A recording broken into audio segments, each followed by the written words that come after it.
They call me tyrant, tyrant, as if a king who governs is a monster in a crown, as if loyalty is optional, as if rebellion is a right. I gave them laws to guide them, a realm to call their own. I guarded every harbor, claimed danger as my own. And now they scratch their pamphlets, declare me enemy.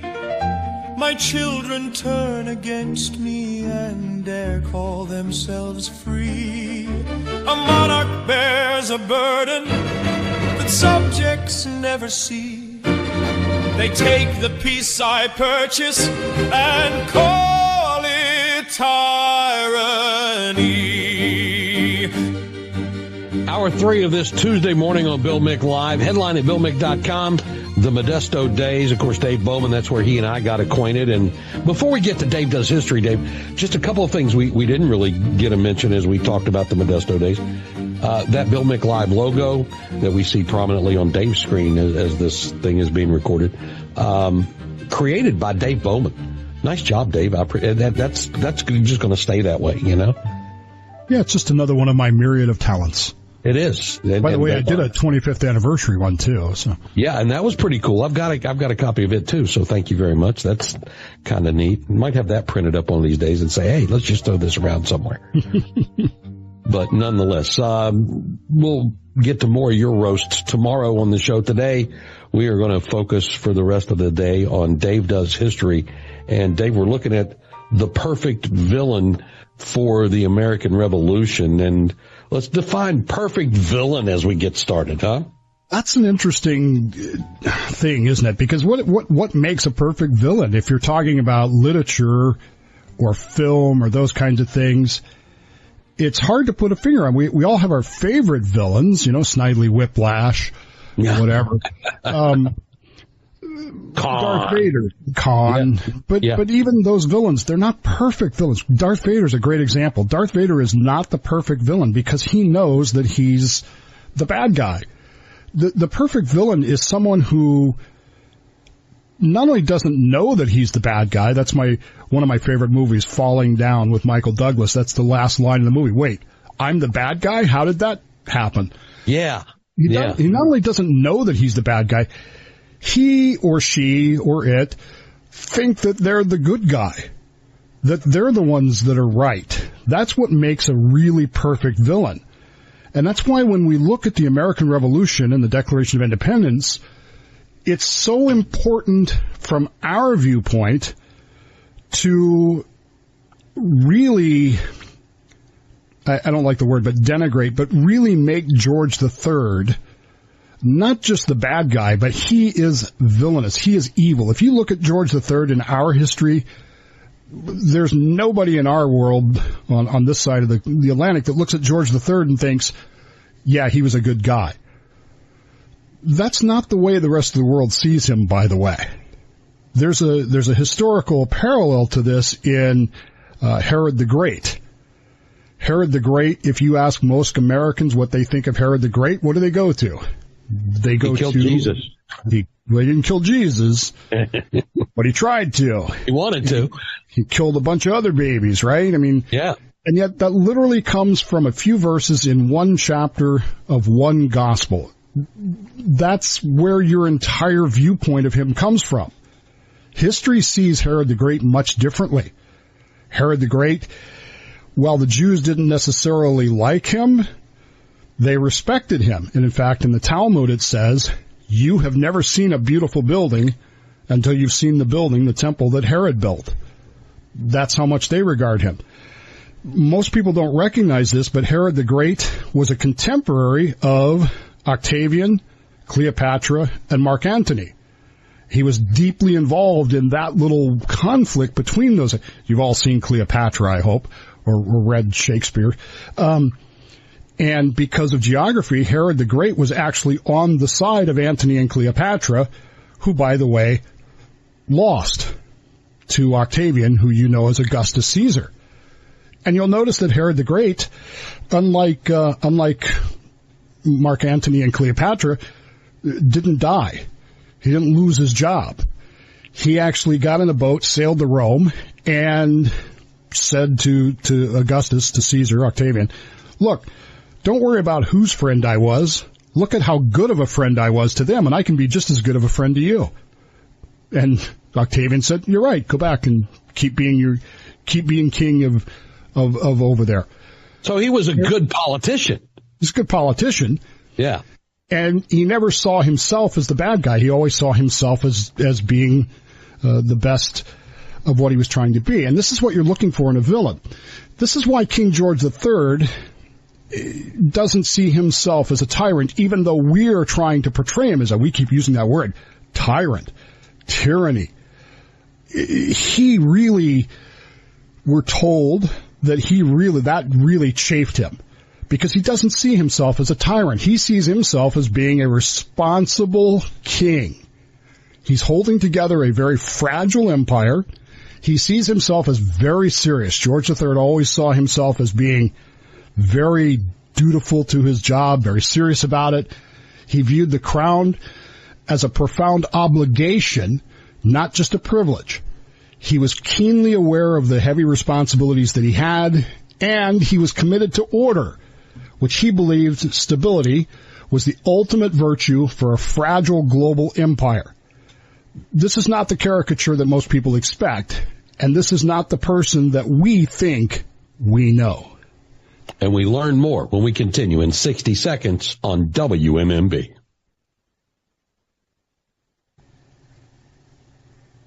Dave, I don't care if it was George III or any other monarch of the era, as that British Empire was continuing to grow and expand, I cannot imagine how tough that would have been to try to manage all of that. And from so far away with no communication that was instant at all. No, and it's a system that is surprisingly resilient and surprisingly actually works. England is a unique empire in the world. It's the first truly mercantile empire. It's not an empire that's conquering lands just to conquer lands.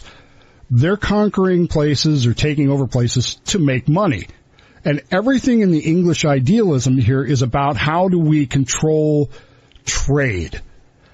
This is why the laws say that, all the American products have to go to England before they can be sold somewhere else, and vice versa. All the molasses has to go from the Caribbean to England to America. All these things are control elements for a mercantile empire, which doesn't necessarily need instantaneous military communication.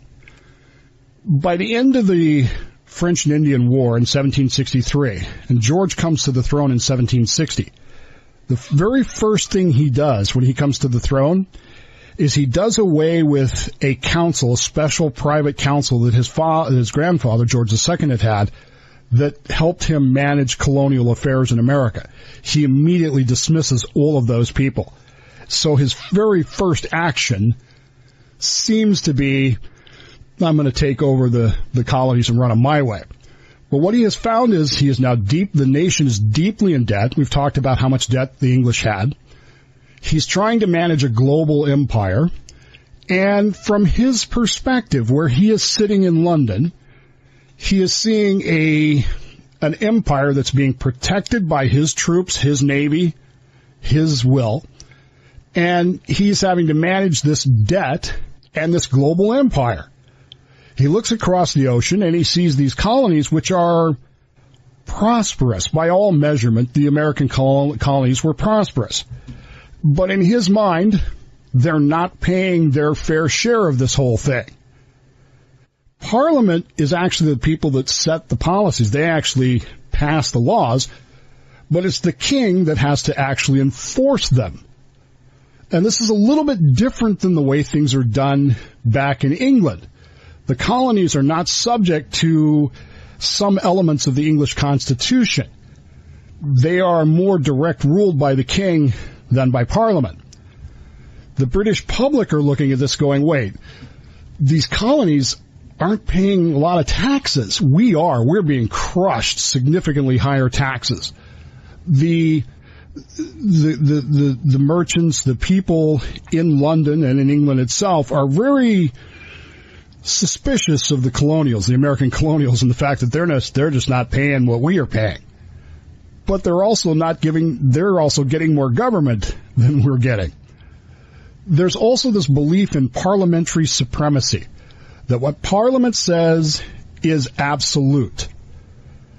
And they believe in this idea, this accepted British legal standard, that Parliament represents the entire empire, regardless of who actually casts the ballot. This is known as virtual representation. This idea that despite the fact that we don't have any representation in Parliament, it doesn't matter to them because, by definition, Parliament is supreme. Sounds bizarre to us. I mean, we look at that and go, well, who would go for that?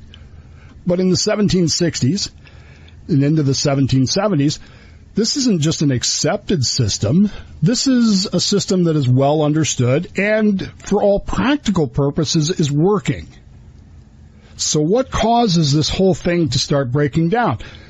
What causes this whole thing to go from we're part of this to all of a sudden we're fracturing apart from this? From the view in London, this isn't tyranny, it's discipline. But from America's viewpoint, that same discipline begins to feel very different. And who's causing it? And why are they causing it? And the problem is going to build and build and build, of course, until we get to the point where the colonials are pointing the fingers not at Parliament, but directly at George III and saying he's the reason, he's the cause, he's the tyrant, he is the villain. Apparently, they made a pretty good case about it. We will explore that as Dave Does History continues here on Bill Mick Live. It's a Tuesday morning on 92.7 FM WMMB, where the Space Coast talks.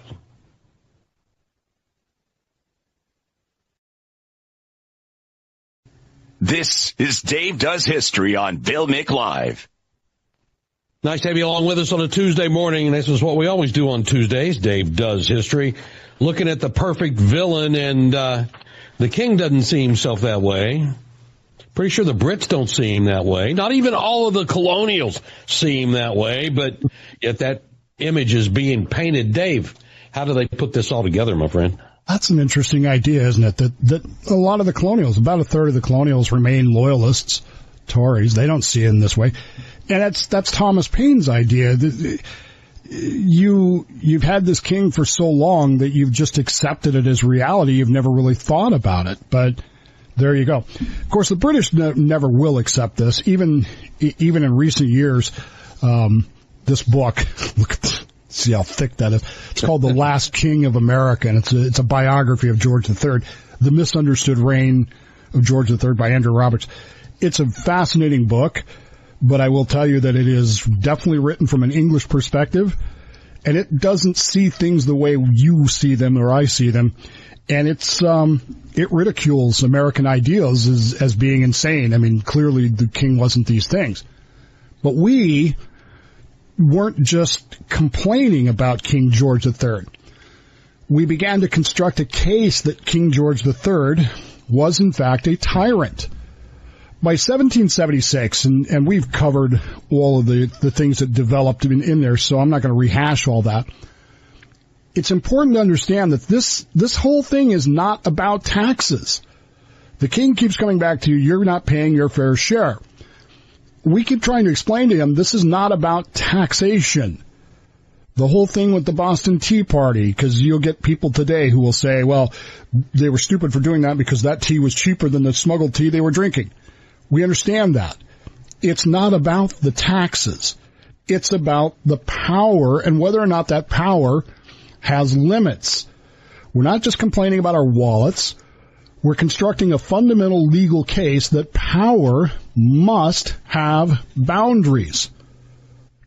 When you read the Declaration of Independence, you can read it as really three phases, if you will. It is a formal accusation. It's an itemized indictment of specific crimes that the king has committed against the colonies. It is a public argument made to the entire world. Let candid facts be submitted. It's designed to persuade both the local populace and foreign powers of the righteousness of our cause. And it's a justification. It provides the precise, legal, moral groundwork required for breaking away from a sovereign. This is not something that happens every day in the real world. I mean, think about how many nations up to that point had ever said to a king, yeah, we don't need you anymore. We don't agree with you. You don't have this power. It had never happened. Sure, there had been revolts, but not for the reasons that we were making, which was that there are limits on power, not control. These were completely different times, completely different ideals. And to this day, based on this book, I really don't think the British still don't actually understand that. And we pick it up in 30 seconds on Bill Mick Live.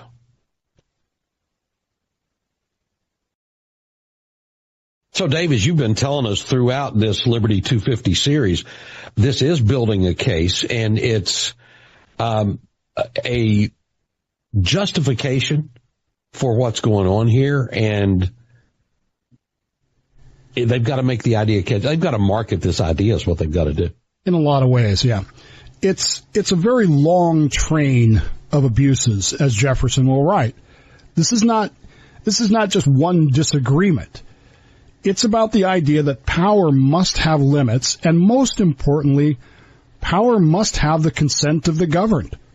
Without that, power is just abuse. It's one of the things that even today I think many Americans don't understand. The American Revolution was not about taxes. It was not about quartering troops. It was about the idea of the consent of the governed to have that power in place. You can say taxation without representation, but it's really everything without representation. And because of the way the English Constitution is written, developed, the colonies, and it's not just the American colonies, by the way, it's also Canada, it's the Caribbean, it's India, it's anywhere and everywhere that isn't England proper, that belongs to the British Empire, has the same problem, which is that the king, through his ministers, directly administers these colonies.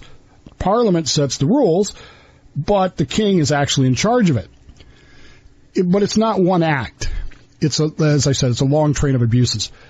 The king, we've talked about blocking laws, dissolving assemblies. We're going to go down the road to the tavern. He is controlling the judges. He's making his judges dependent upon his will alone and for salary and for their judgment. And if you're a judge and you're getting your job because of the king and you're getting paid by the king, what's the odds that you're going to, put your thumb on the scale of justice towards the king? The maintaining of standing armies we talked about, was it last week or week before last? This idea that this is a true anathema to English citizens. You don't maintain standing armies. Taxation without consent. Cutting off trade. This idea that everything had to go through this mercantile empire to England it's strangling us. And of course, this would all lead to the escalation of force and events such as the Boston Massacre and the battles at Lexington and Concord. The willingness of the king to use force to get his point across. These are moments that the Americans, colonialists, see as turning points. This is a colossal shift, if you will, over time. It starts as a disagreement. We disagree with you about these things, but we still raise our glasses and say, God save the king.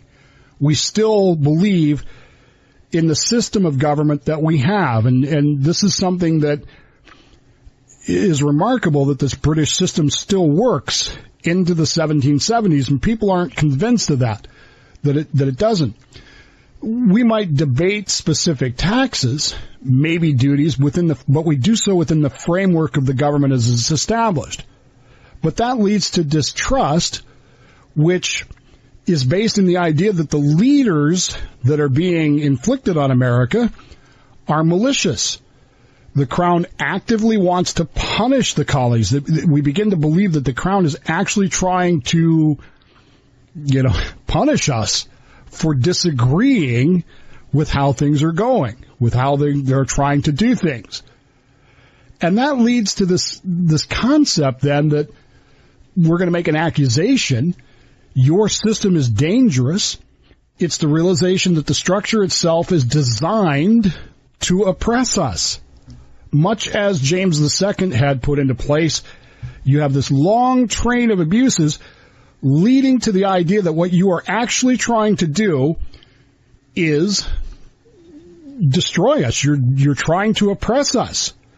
And because we have no representation in Parliament, we have not consented to these things. You wonder if perhaps they had said, okay, let's give the colonials some representation in Parliament. Maybe this thing goes differently.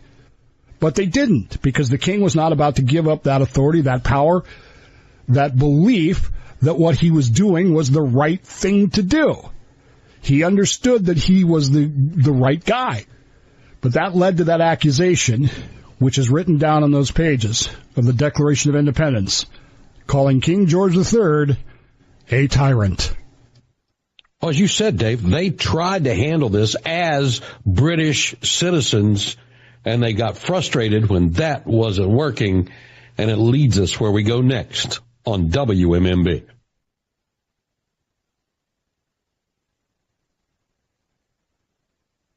Call Bill now, 321-768-1240. Don't forget, you can preset WMMB, Bill Mick Live, the Florida Roundtable, Dave Does History, What the Frock, all at the top of your iHeartRadio app. Have us right at your fingertips whenever you're ready for us. Dave Bowman with us as we wrap up Dave Does History on a Tuesday morning. So the colonials, at least enough of us to get a Declaration of Independence going, Dave, are convinced that the king is a tyrant. The Brits are on the other side of this, especially the king, who doesn't think he's a tyrant. So let's see where we're going next. This is what again, you come back to the perfect villain. And even from the British side, we're the perfect villain because we think we're right. Mm-hmm. They believe they're right. The revolution ends up happening because both sides believe that they are defending what is right, but they define liberty differently. The concepts of liberty in Britain are different than they are here. In Britain, the concept of liberty is that Parliament is supreme. And this is something they believe because they've been through the English Revolution, Charles I, Oliver Cromwell, Charles II, James I, James II, the Glorious Revolution. They've built this idea that Parliament has to be supreme. They also believe that empire, which is a mercantilistic empire, it's not a military empire, requires control. And they believe that resistance at any level to any of that is absolute illegal rebellion. On our side of the water, we see things differently. We believe that rights are inherent, that representation must be real, not virtual. And I come back to that over and over again. What if? And there were people in Parliament who said, why don't we give them representation in Parliament? That will solve this whole problem. And you have to wonder if it would have. If Benjamin Franklin and John Adams had been members of Parliament representing America, would things have turned out differently? Government, we also believe. You would think so, yeah. It's one of those moments of history, what if? But the king was never going to allow that. We also believe that government requires consent. And this, I think, is probably the heart and soul of the American Revolution. It's not taxes, it's not quartering, it's not even, tea. It's the idea that government must have consent of the governed. It's even in our own documents. Sometimes I wonder if we've forgotten that. To that end, though, the American colonists, particularly the Patriots, are particularly adept at, I don't like the word, but they're pretty good propagandists. And they are going to focus on George III because, well, frankly, it's easier to oppose a person than a system. Let me say that again in 2026. It's easier to focus hatred, distrust, dislike on a person than it is on a system.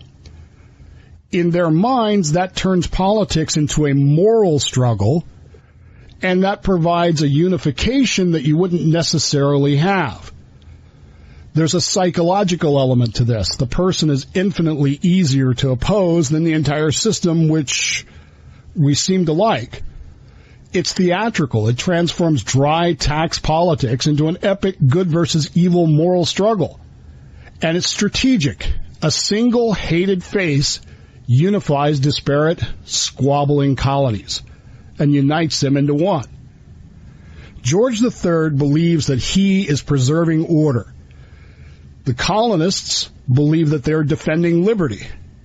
Both can defend their actions, both can justify their actions, and both of them believe that they are absolutely right. This is why George III becomes the perfect villain in our story. Not because he knew he was wrong. He doesn't. He never, to his dying day, thought that he was wrong about what he did with the American colonists. He never imagined that he had done anything wrong. Imagine how hard that would be for someone who believes that he's on the throne because God put him there to do God's work, and that anyone who opposed him was against God. You weren't just against the king, you were opposing God. And imagine the mental gymnastics you have to go through in your mind to rationalize, well then, if God was on our side, why did we lose? How do you rationalize that? Well, in George III's case, something else would come along and cause him not to have to do that. But in the meantime, he never believed that he was wrong. And in his mind to this day, and believe me, in the minds of his biographers who are still writing about him today, he never was wrong. He was the good guy, and it's just American propaganda that makes him the bad guy. Was he the perfect villain? If you're British, maybe you look at this and go, well, he was defending the system. But from our viewpoint, from the American viewpoint, he was clearly oppressing our rights. He was clearly doing things that were not in keeping with the English constitutional system. His rationale was, it didn't apply to us, it only applies in England. So you're part of our English empire, you're benefiting from what's going on, you will do things the way we tell you to do them. We said, no, we've had enough of that. We made him the perfect villain, and we threw off the king. And we pick it up in 1 minute here on Bill Mick Live.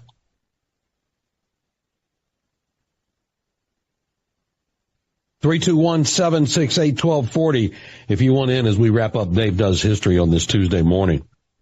So, I guess in the eyes of each other, Dave, there were perfect villains on both sides.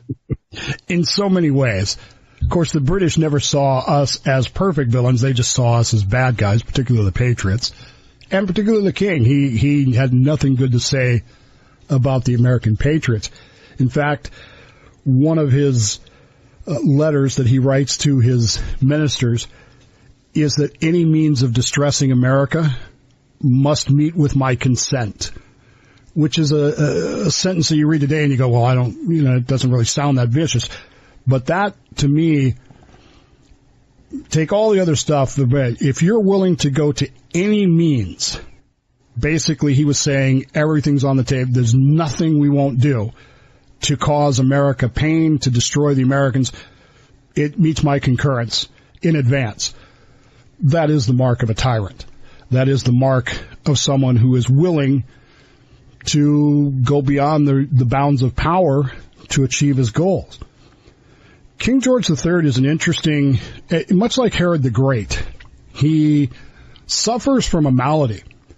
He suffers from an illness that causes him to go crazy. I mean, he literally just goes bananas. Herod the Great had the same issue. He has a couple of major bouts of this, one of which happens in 1765 before the American Revolution, but they keep that very quiet. The second one happens in 1788, and it's the subject of one of the best movies ever made called The Madness of King George, which you can see on Netflix or wherever, with Nigel Hawthorne. It's a fantastic movie. But it deals with his going crazy. There's no system to remove him from the throne because he's crazy, because he's placed there by God, so obviously God wanted him to be crazy. But they do manage to get him through that. In 1789, something happens in the world, and I was asking Bill this question during the break. Why does the English monarchy still seem so strong today? Because in 1789, 1790, it became the single unifying force in England as they watched what was happening in France with the execution of Louis XVI, with the overthrows of monarchies around the world. They began to see King George III as a stable influence. And despite the fact that he had lost the American colonies, because he was so strong during the French Revolution, the English really rallied around their king. And to this day, he is seen, the crown is still seen as that single unifying force in what's left of the British Empire. All thanks to King George III. Interesting. Let's get to those phones. Line 1, you're up on Bill Mick Live. Good morning. Hey, this is the other guy over in Palm Bay, Florida. But I was wondering, was a lot of the craziness in the family from the blue bloods staying, keeping the blood within the family and stuff? It eventually makes people go like West Virginians, nuts and crazy and stuff. But also, has anybody investigated that? And then is Princess Diane, the first that married from the outside? Ooh, I don't know about that. Dave, thoughts there? I'm not sure. The illness that King George III had was it's related. Nobody knows for certain what it is. And God bless me, I can't say it. The name is porphyria, and it's a mental disturbance, it's a neurological and psychiatric exposition. It could have been bipolar, who knows? Insofar as whether or not this was inbred, I'm going to go with no. The British Crown was usually pretty good about finding princesses from somewhere else. And in fact, George III never even met his wife until their wedding day. But by all accounts, he, unlike any of the other monarchs and his son, George IV, was just absolutely dedicated to his wife. They had 15 children. He loved her dearly, and that's one of the things that comes out in the movie The Madness of King George, is how much he really loved his wife and how dedicated he was to her. George was a farmer. He loved farming. He would have been right at home in the Central Valley, Bill. He loved farming. He was known affectionately as Farmer George. And there you go. I don't know enough about Diana. Here's the thing about relationships. You go back far enough, everybody's related, right? Yeah. I mean, it's, I discovered the other day that the person that founded Anacortes, Washington, is related to me. He's like a seventh cousin or something, but his last name is Bowman. But on my mom's side, not on my dad's side. So you go back far enough, everybody's related. I don't know how much this isn't the Habsburgs. This isn't the folks in Austria with the big chins and stuff like that. So the British were pretty good about that. Very, very good. Preview of where we go next week, Dave? Well, I'd like to get into some of these elements of the English Constitution and how that affects there, but I haven't really put it together yet. Okay. We're getting close. I mean, we're here in March. We're coming up on April when things are really starting to pick up, where North Carolina is really going to get involved with this. We're a lot closer to the Declaration than maybe it feels like. That is very interesting. It's going to be fun getting there. We've been doing it for longer than the FCC wanted us to, Dave, which is a good thing. Yes. Tomorrow on Filmic Live in our 8 o'clock hour, my former and current boss, Ken Holiday, and he even stayed with us when I was in Modesto, which is kind of fun. Nonetheless, Dave Bowman, thank you, my friend. We'll talk to you next Tuesday.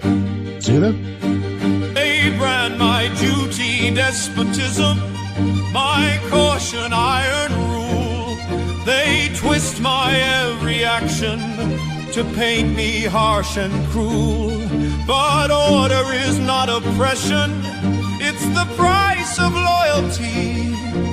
If they reject their sovereign, then the fault's not mine, but theirs. They riot over taxes, though theirs were light and few. They spit upon my soldiers, who bled to guard them too. They claim I've closed their justice, that I ignore their pleas. But rebels see injustice in every passing breeze. They speak of rights and freedoms, of nature's sacred laws.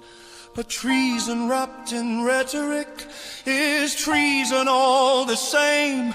If they will not be governed, if loyalty has died, then let them taste the consequence of casting me aside. A monarch bears a burden, and mine is now made clear, to answer their defiance with measures they should fear. They call my justice tyranny, my patience royal sin. They break the bond of subjects and claim the right to win. If order breeds rebellion, then rebellion breeds the flame. And I will not show mercy to those who curse my name. So let them raise their banners, let them defy my throne. If peace is now beyond us, then war will be my own. For every act of treason demands a king's response, and every means of breaking them shall earn my full concurrence. A monarch bears a burden, and mine I will not shirk. If they call me tyrant, let them. If they call me cruel, so be it. For I will crush rebellion before I ever flee it. Let history judge my actions. Let nations watch and learn. Defiance has its price, and I grant my full concurrence.